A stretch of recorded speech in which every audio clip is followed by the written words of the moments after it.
Breaking news, hundreds of people gather in downtown Durham to remember the life of Renee Nicole Good, the Minneapolis woman killed by an ICE agent. The call to action tonight. Breaking news, a traffic mess after a car hits a power pole and knocks down lines when crews hope to reopen the road. WRAL has been pushing for answers from Durham County leaders about Ryan Camacho's criminal past, what the district attorney had to say about her office's handling of his case. Weekend storm chances are ramping up. I've got the newest look at who could see storms on Saturday and when we'll finally get a break from the warmth. But first, we start here tonight with a breaking story out of Durham happening at 7 o'clock. Sky 5 over this huge protest downtown. Hundreds of people there have gathered to voice their frustration with what happened in Minnesota. An ICE agent there shooting a woman they say was trying to block their path with her car, then nearly hitting the agent with that car. WRAL's Willie Danley is live at the protest in Durham for us tonight. Willie, that crowd has grown and grown over the last hour or so. Well, there are definitely several hundred people, to say the least, that have gathered here in downtown Durham. You can see that they are marching throughout the streets. They just left the CCB Plaza in downtown where that bull statue is. All of this comes after the fatal shooting of Renee Nicole Good, the woman in Minneapolis that was shot and killed by an Immigration Customs Enforcement officer. People out here tell me that they believe that that killing was not justified, and some of them are even saying that that agent deserves to be prosecuted. You can see the signs that they have out here saying "No Kings," "Stop deporting our brothers and sisters," "No ICE in our country." As I said, there are definitely several hundred people, if not 1,000, that have gathered out here in downtown Durham. They're heading down towards the City Hall. We're going to continue to monitor this protest and keep you up to date with what's happening.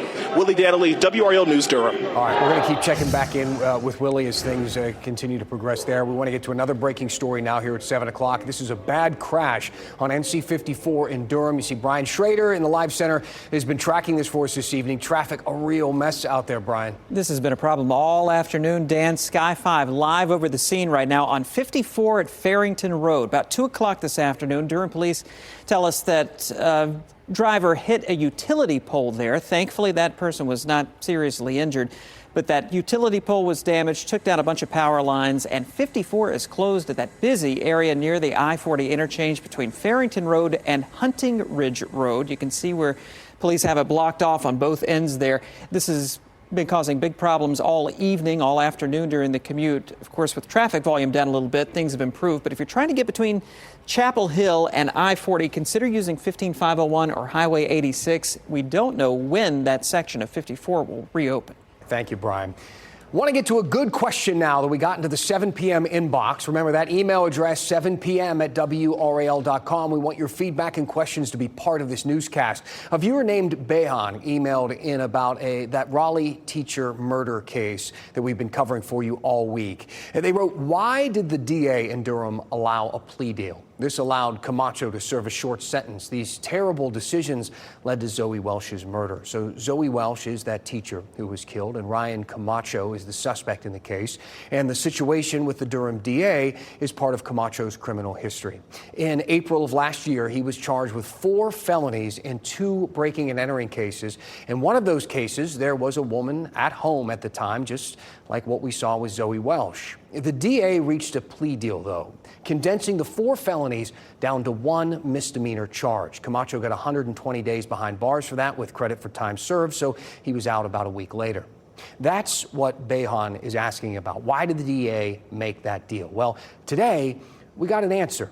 The DA sent us a couple of statements. This is from the Durham District Attorney, Satana DeBerry. She wrote, the evidence in Mr. Camacho's cases did not support felony conviction. He was convicted of the misdemeanor breaking and entering because that is what the evidence in the cases supported. Mr. Camacho has allegedly committed a horrible crime. In these situations, it's natural to look for someone to blame. However, the cases were handled appropriately based on the information and evidence available at the time. So there you have it. Behan and anyone else who is interested, that is her explanation. That might be good enough for you, or it might not be. But it is important that you understand who is making these decisions and why, because all of these people, the judges, the district attorneys, they are all elected officials. You decide if they are doing a good job or not. This was a big piece of our coverage on Camacho's case in last night's 7 p.m. newscast.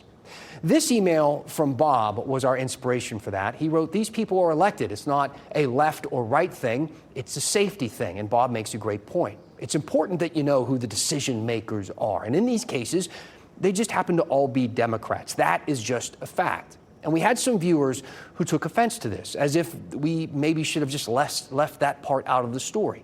In fact, one viewer left me a voicemail voicing her disappointment. Dan, I'm one of your, I used to be one of your biggest fans, but I've never been so disappointed in my life with anybody. And she would identify all the people that are involved in the problems as Democrats. Don't we have enough problems in this country without you adding to them? So she seems to think that by mentioning the party affiliation of the judges and district attorneys that I'm being anti-Democrat or pinning people against each other. I do. If you watch here at 7, you know that I get these types of emails all the time from both sides. I mean, here's another I just got from someone who thought I was being biased the other way. David wrote, "Dan, could you just please be honest and let everyone know that you're a screaming liberal?" Folks, how can I be both? Should I just omit parts of stories? A viewer named Kristen thinks so. She wrote, "What in the Sam Hill does the judge's history of political affiliation in the Camacho murder have to do with it? Are you suggesting Democrats are soft on crime?" No.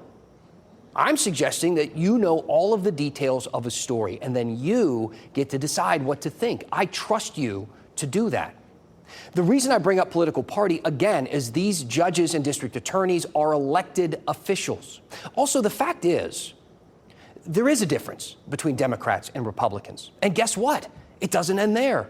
There are lots of different types of Democrats, lots of different types of Republicans. This is why primary elections are so important, especially true in places where Democrats always win or where Republicans always win. Oftentimes, these candidates run unopposed in the general election because the other party just doesn't stand a chance at all. So the real race isn't Democrat versus Republican. It's in the primary against members of their own party. You have seen the presidential primaries where the candidates from the same party go at each other with different takes on just about everything. There is a huge spectrum on all of these issues. I don't want to be preachy here, but it's a fact. You're allowed to be critical of someone in your own party, regardless of which side of the aisle you are on. It is part of the process. You don't represent them. They represent you. We have lost that somehow along the way. And here at 7 p.m., we represent a place to be heard. So keep sending emails at 7 p.m.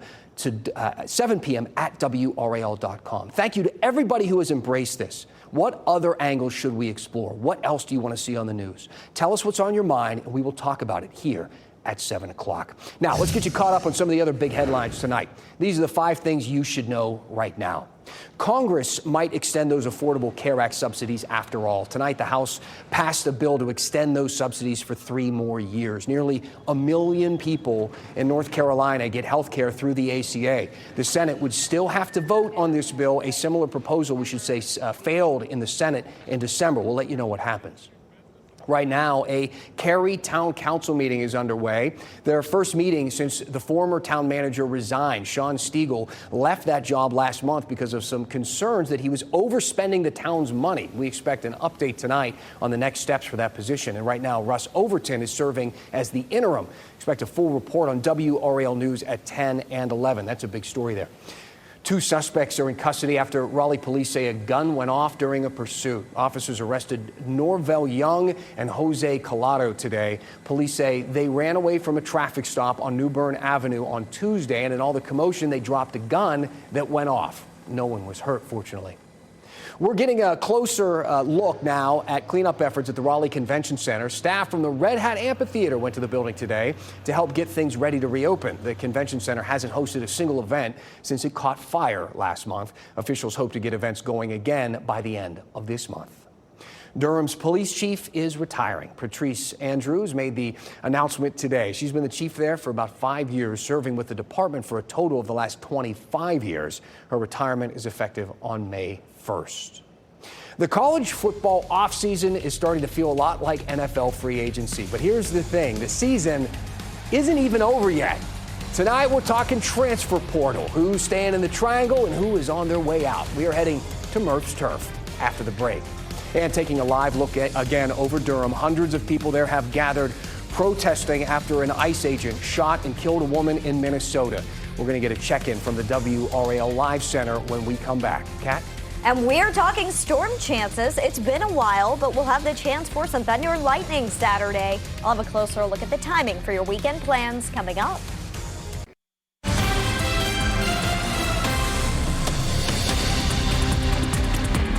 Welcome back to the WRAL Live Center. I want to update you on that protest happening right now in downtown Durham. Sky 5 live over the scene there, where a group of anti-ICE protesters is marching down Mangum Street. They just passed Parrish Street, heading down toward the southern end of downtown Durham. They are protesting after yesterday's deadly shooting in Minneapolis, in which an ICE officer shot and killed 37-year-old Renee Good. Earlier today, the White House, Vice President J.D. Vance, said that it was a tragedy of her own making. Meanwhile, protests are happening around the country, including, of course, in Minneapolis, where that shooting happened. And as we come on the air, we have some breaking news out of Portland, Oregon, where federal agents shot 2 people this afternoon. This is a live look there at that scene. Still very early in getting details about this. It happened about 2 hours ago. Portland police say they got a report of a shooting there involving Customs and Border Patrol agents. 2 people were shot. They apparently were found at a different location, and they are in the hospital right now. That is all that we know at this point. But, of course, this is a fast-developing story, and we'll have updates on WRAL.com through the evening and also tonight at 10 and 11 on WRAL News. My goodness. All right, Brian, we'll keep checking back in with you. Thank you. So on a lighter note, let's talk college sports and something that's rather confusing. Does anybody understand the transfer portal in college football? I mean, the rules change like every year. The contracts don't seem to mean anything. Players are switching teams in the middle of the playoffs. Some of the stars we rooted for or against in the triangle are headed out of town. Others are staying put. To make sense of the movement and the drama, I spoke to WRAL investigative sports reporter Brian Murphy in a trip to Murph's Turf.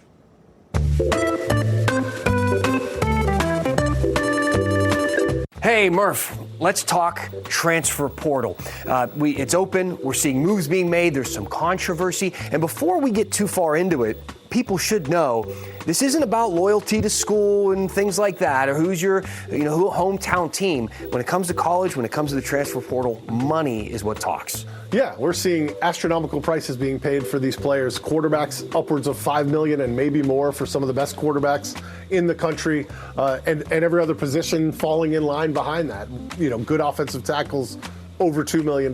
Wide receivers, $1.5 million. The players are getting paid, and they're getting paid a lot of money. What kind of moves are we seeing, especially with local teams? We're seeing a lot of people in the transfer portal, and we're seeing a lot of incoming transfers. I think the 2 biggest moves we've seen so far for NC State and Duke were holding on to their quarterbacks. Darian Mensah, who had a great season for Duke, is staying. CJ Bailey, who had a great season for NC State, is also staying. But in order to keep those players, they're losing some other players. NC State is losing Jacarius Peak, their top offensive tackle. They're losing Hollywood Smothers, an all-ACC running back, 2 of their top receivers. Duke's losing Kayshawn Brown, one of their top receivers.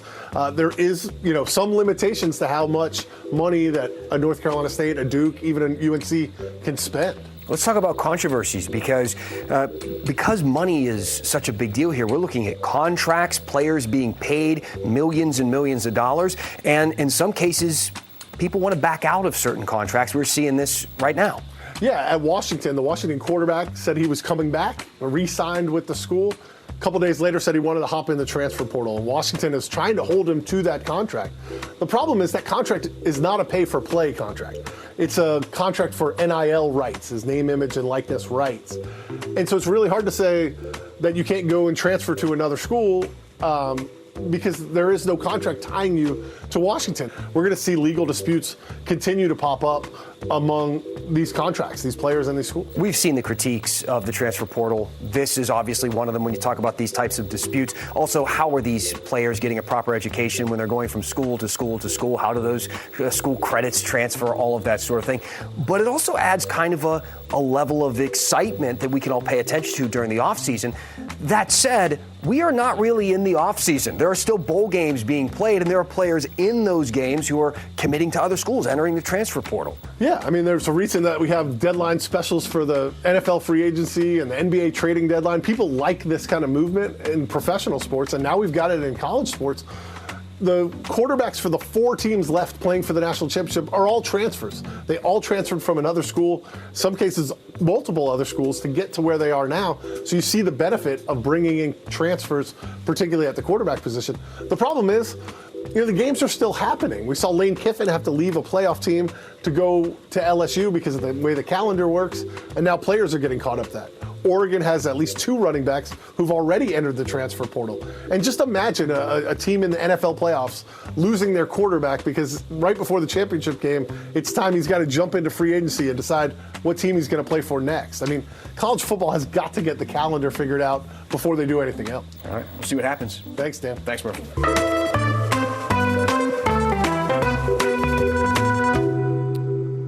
The weather, how about this weather, Kat? I mean, we're talking about mid-70s, maybe breaking some records, close to 80 in Fayetteville. Is that real? It's real. Wow. I mean, it's going to be remarkably warm tomorrow, remarkably warm Saturday as well. We just had that brief cool down today, and today really wasn't chilly for January. 74 tomorrow at RDU. That would break the record high of 73. Fayetteville also making a run at records tomorrow with highs in the upper 70s. But our next weather maker will get here over the weekend. Saturday, the best chance for rain, maybe even a storm, will come during the evening. And the risk for storms does include the threat for an isolated severe storm with damaging wind gusts. Even outside of the storm winds, we're looking at the potential for winds to gust 30 to 35 miles per hour on Saturday. It is really going to be a blustery day out there. Your next weather maker is still to the west. It's brought some severe weather to parts of the southern plains earlier today, and that threat has lifted to the north, closer to the Midwest now. For us, the severe weather threat holds off a little bit, not tomorrow, but Saturday from Raleigh points west, extending all the way into the North Carolina mountains. It's important to stress that this threat for severe weather is isolated. Friday, we can't rule out some rain mainly Friday night in our northern counties. The main event will come Saturday for us, though. And while there could be some rain out ahead of this main line back here, you can see some of those spotty showers during the day. The main line should hold back to the west a little bit and get here Saturday evening. This is 6 o'clock, a brand new run of Futurecast. Our in-house model is in now, I can tell here. And it is showing some rain and storms around the Charlotte area at 6 o'clock. It gets here Saturday evening and night. Overnight, some rain could linger, and it moves out pretty fast on Sunday. Sunday, 64 at midnight. That's our high, but it's only going to be in the 50s during the afternoon. So make sure that you're dressing for the 50s instead of the 60s Sunday. Looking at our rainfall forecast, anywhere from just 1/10 of an inch to perhaps up to 1/2 an inch in our northern counties. It's not enough. We need more rain than this. We're not going to get it from this system in particular. And the new drought monitor came out today in orange here, severe drought. So this is new and expanded. Nearly 1/3 of the state in severe drought now. And 100% of North Carolina is under some kind of category in the drought monitor, at least abnormally dry. For us, the main area of concern is just north and west of Raleigh in orange there, where there is now severe drought.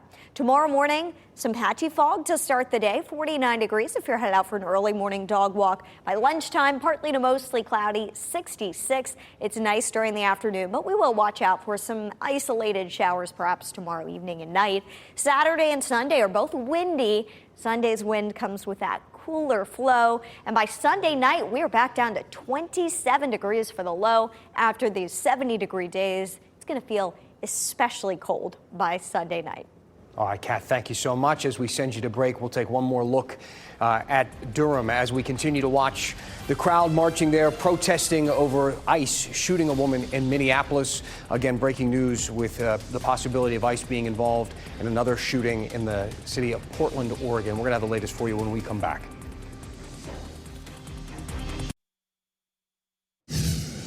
Before we leave you tonight, we want to check back in the situation in Durham as hundreds of people there have taken to the street in protest of the shooting of a woman by ICE in Minneapolis. Let's send things out to Willie Danley with the latest. Willie. Well, right now we're walking down West Main Street in downtown Durham. You can see this crowd marching through the streets here. We've actually passed several different restaurants, bars, coffee shops, and some people have come out of those establishments to march with these protesters tonight. As we said before, this all comes after the fatal shooting of Renee Nicole Good in Minneapolis. Many of the protesters out here are holding signs that say "Stop ICE Terror Now." This comes after President Trump and Secretary Noem called this shooting justified. People who are out here say that that shooting was not justified at all, and they claim that that video shows that. As I said, there are hundreds of people that are marching through downtown Durham right now. It's not exactly sure where they're headed or when all of this is going to end. We've been in touch. There are people of all ages that are out here, and they tell me that it's important for everybody to show up. Although this happened in Minneapolis, they say it could happen here. It was just a couple of weeks ago that ICE agents were here in downtown Durham. They say that they were inspired by the other protests that took place around the country, and they're going to continue to do this. We're going to continue to monitor this protest and keep you up to date with what's going on. Willie Danley, WRAL News, Durham. Willie reporting there on the feelings of the folks in the crowd, the reason that they are marching tonight. We're going to continue to cover that protest. Willie will be out there. Our cameras are there. We've had Sky 5 above. We'll continue to monitor it throughout the evening. Find the latest on WRAL News at 11 o'clock. Before that, on our 10 o'clock news on Fox 50. And stay with us on social media for the very latest. Great to have you with us tonight. Have a good evening.